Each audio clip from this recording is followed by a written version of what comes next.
सोलापूर जिल्ह्यातील जिल्हा परिषद आणि पंचायत समितीच्या मतदानापूर्वी ईव्हीएम मधला प्रोग्राम पाहिल्याशिवाय निवडणुका होऊ देणार नाही असा इशारा राष्ट्रवादी काँग्रेस शरदचंद्र पवार पक्षाचे आमदार उत्तम जानकर यांनी दिलाय। महापालिकेच्या निवडणुकीमध्ये ईव्हीएम मध्ये प्रोग्राम भरत असताना कोणत्याही राजकीय पक्षांना तो दाखवला नाही आणि याचा फायदा भाजपला झाल्याचा आरोप जानकरांनी केलेला आहे।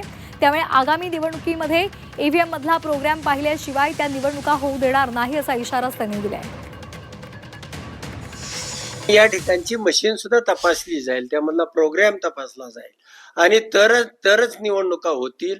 अन्यथा आमच्या जिल्ह्यामधल्या निवडणुका प्रोग्राम पाहिल्याशिवाय होणार। महानगरपालिकेच्या निवडणुका या फक्त प्रोग्रामिंग करून आणि ईव्हीएमच्या माध्यमातून व्हीव्हीपॅट बाजूला काढून कोणालाही त्यामधला प्रोग्राम डिस्प्ले न दाखवता आणि तो प्रोग्राम ज्या वेळेला तुम्ही त्याच्यामध्ये भरता लिहिलेलं असतं त्यावेळेला 1 आणि 1 2च असलं पाहिजे।